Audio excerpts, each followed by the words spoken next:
Your Excellencies, UN Secretary General, President of the General Assembly, Executive Director of UN Women, and distinguished guests.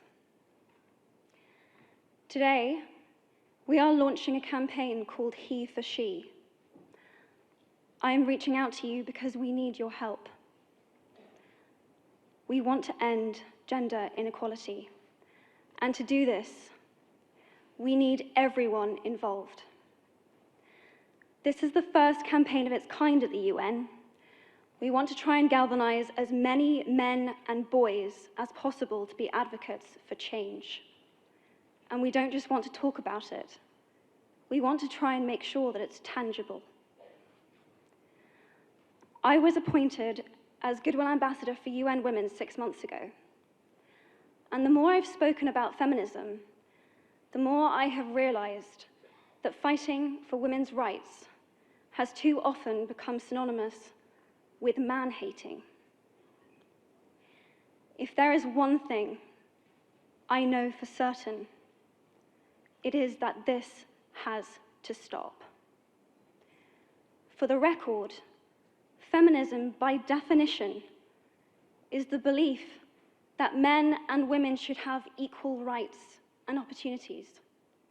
It is the theory of the political, economic, and social equality of the sexes. I started questioning gender-based assumptions a long time ago. When I was 8, I was confused being called bossy because I wanted to direct the plays that we would put on for our parents, but the boys were not. When at 14, I started to be sexualized by certain elements of the media. When at 15, my girlfriends started dropping out of their beloved sports teams because they didn't want to appear muscly. When at 18, my male friends were unable to express their feelings. I decided that I was a feminist, and this seemed uncomplicated to me. But my recent research has shown me that feminism has become an unpopular word. Women are choosing not to identify as feminist. Apparently, I am among the ranks of women whose expressions are seen as too strong, too aggressive, isolating, and anti-men, unattractive even.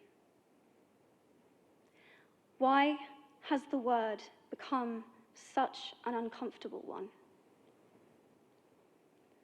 I am from Britain, and I think it is right that I am paid the same as my male counterparts. I think it is right that I should be able to make decisions about my own body. I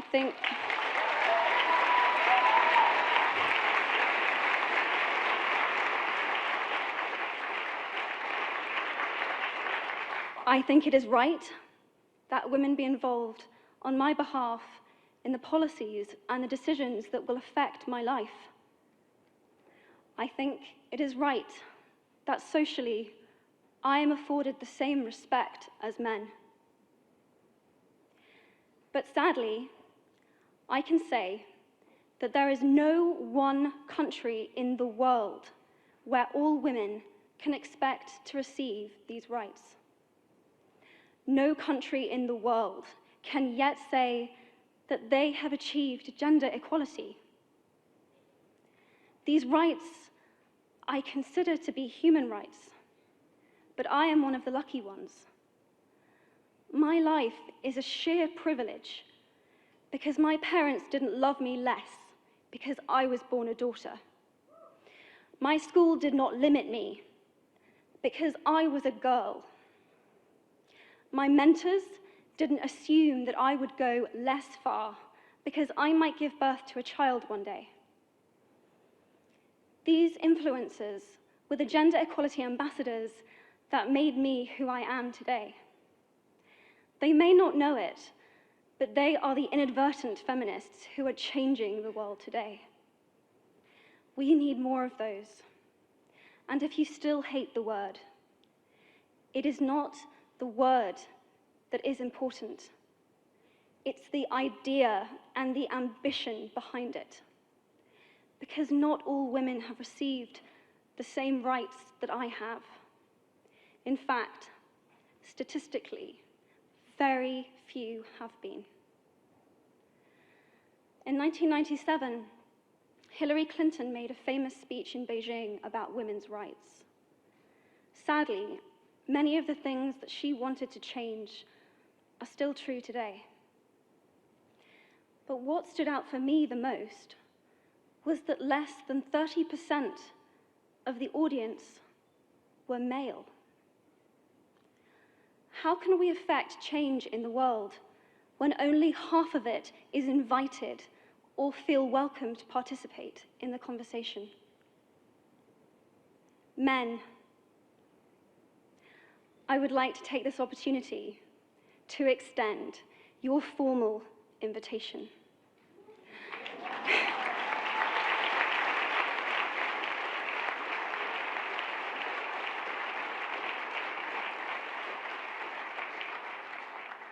Gender equality is your issue too. Because to date, I've seen my father's role as a parent being valued less by society, despite my needing his presence as a child as much as my mother's. I've seen young men suffering from mental illness, unable to ask for help, for fear it would make them less of a man, or less of a man. In fact, in the UK, suicide is the biggest killer of men between 20 to 49, eclipsing road accidents, cancer, and coronary heart disease. I've seen men made fragile and insecure by a distorted sense of what constitutes male success. Men don't have the benefits of equality either. We don't often talk about men being imprisoned by gender stereotypes, but I can see that they are, and that when they are free, things will change for women as a natural consequence. If men don't have to be aggressive in order to be accepted, women won't feel compelled to be submissive. If men don't have to control, women won't have to be controlled. Both men and women should feel free to be sensitive. Both men and women should feel free to be strong. It is time that we all perceive gender on a spectrum instead of two sets of opposing ideals.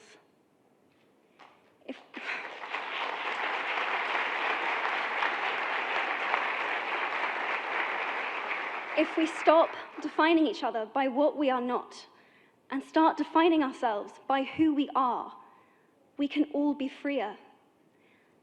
And this is what HeForShe is about. It's about freedom. I want men to take up this mantle so that their daughters, sisters, and mothers can be free from prejudice, but also so that their sons have permission to be vulnerable and human too. Reclaim those parts of themselves they abandoned, and in doing so, be a more true and complete version of themselves. You might be thinking, who is this Harry Potter girl? And what is she doing speaking at the UN? And it's a really good question. I've been asking myself the same thing. All I know is that I care about this problem, and I want to make it better. And having seen what I've seen, and given the chance, I feel it is my responsibility to say something. Statesman Edmund Burke said, "All that is needed for the forces of evil to triumph is for good men and women to do nothing." In my nervousness for this speech, and in my moments of doubt, I've told myself firmly, if not me, who? If not now, when?